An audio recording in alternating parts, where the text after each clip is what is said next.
We go to the gym now.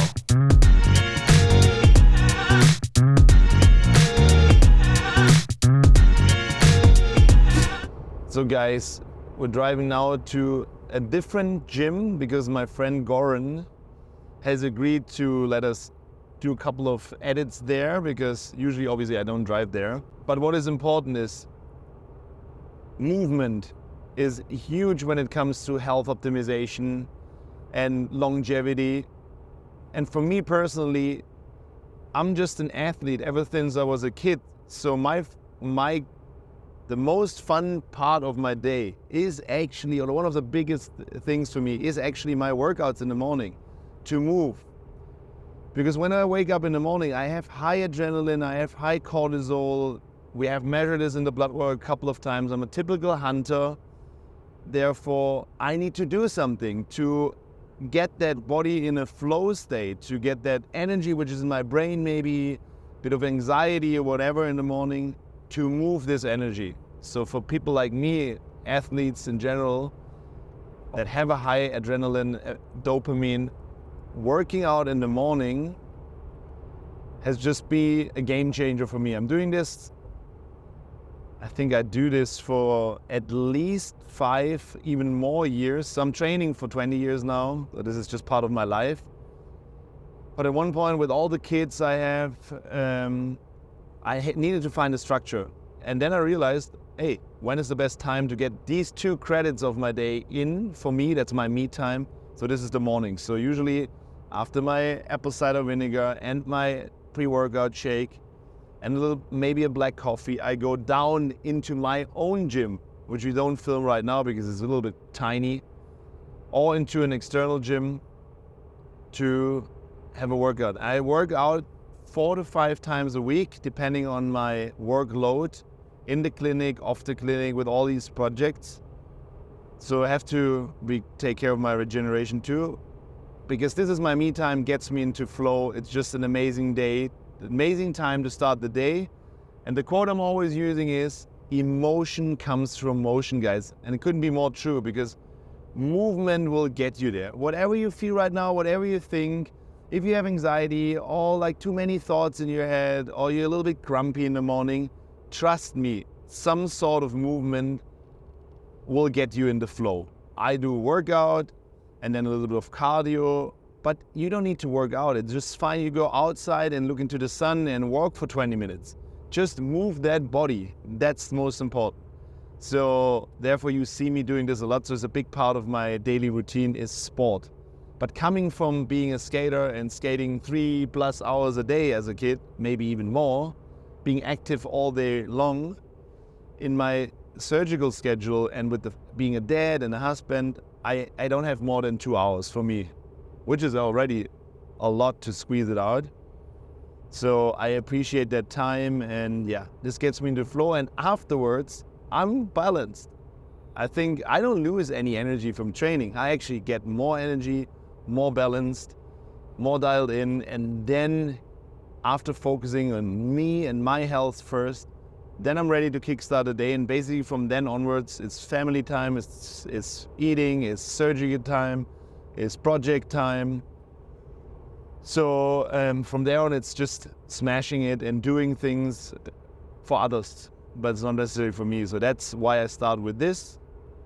And I tried consistently over the years to switch it up, to try again, to do my workout late in the day after I finished work.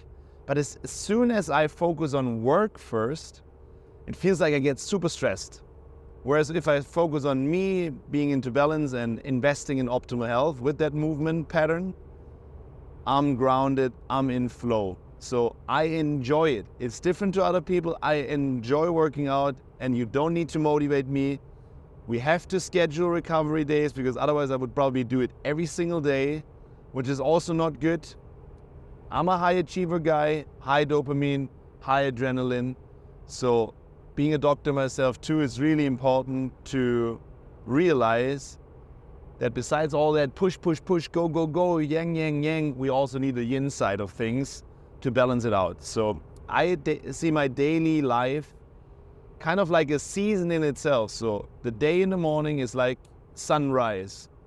was like, let's say it's the spring of the day, then there's summertime when we work the whole day, then there's autumn when I calm down after work, and then there's wintertime, which is dinner onwards, relaxing with Steffi. So we have all the seasons in one day, and 1 month, and 1 year. It's the same for the whole year.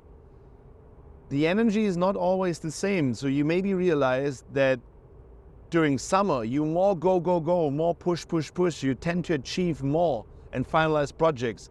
Whereas wintertime is, at least where we have proper seasons, is time to slow down, regenerate, recover, get creative. And then when January, February comes, creative time, then there's spring and it goes up again.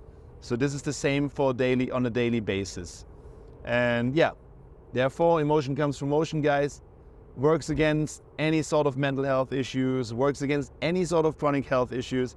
You need muscle tissue. Muscle tissue is the predictor of longevity. It's the motor, it keeps your metabolism high, it moves the lymph, it helps with digestion, and it doesn't have to be always hard and heavy in strength, and just move. And see you later in the gym, guys. Let's go, gym time. So now we're at Goran's gym. I'll show you in a second. Kraftmanufaktur. It's more strength gym.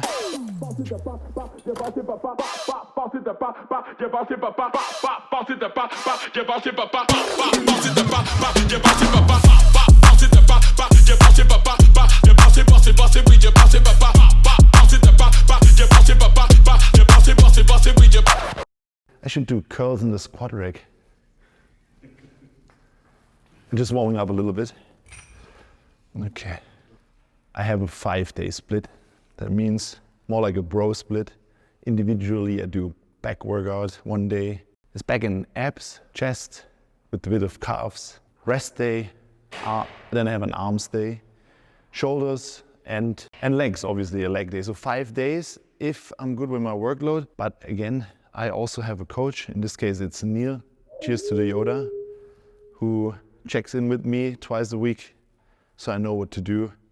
Because I can't see when it's too much. I only realize it when it's a red flag and I cannot barely move because I'm used to just doing too much. Just warm up a little bit. I just warm up with the exercise I'm doing. In this case, if it's incline, 3 to 4 warm-up sets. I need to feel my body. It's more kinesthetic. I personally need to feel it. Whatever you do, it's most important is that you move. I just like it. I really feel my body working, feel the lymphatics, and just to get my energy balanced throughout the body, like I said before. Ever since this year, I basically started to do really bodybuilding because of my friend Chris Gethin. He gave me a plan with like more reps, and this seemed to really work for my body. So what I realized in all these years working out, a long time I only worked out with high intensity, lower reps, and I realized with my nervous system, which is throughout my day a lot of adrenaline, a lot of focus, surgery, everything, I'm on high alert. So heavy weights, low reps, only fry my nervous system even more. So I need to really focus on recovery, and it's more like hypertrophy training. Actually, I think for me personally, plus 10 reps, sometimes even 25 for legs, 30 reps. This is what finally helped my body to grow a lot. And obviously the eating. So I think it's really important if you have a great coach that they look with you, focus on your body composition, but you also always have to have some sort of a health coach who dials in your nutrition, your nutrients. Sleep is really important for the recovery. And I think high achievers like myself, we think we can go with less recovery and maybe say, okay, we don't sleep as much. 6 hours is fine. Just wake up at 5 and do the workout. Not good. I can tell you from experience, focus on the healing side of things, the recovery, and have a coach that sees you from an outside point of view, because you're in that game, and sometimes less is actually more, and even more reps could be less in terms of stress and intensity. Okay, one more set I'd try. Oh, first set, let's say first set. Now it was just warming up.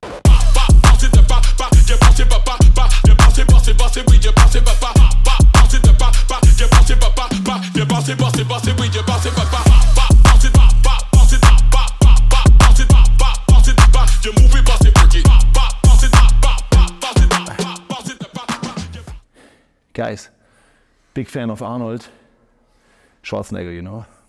Arnold press.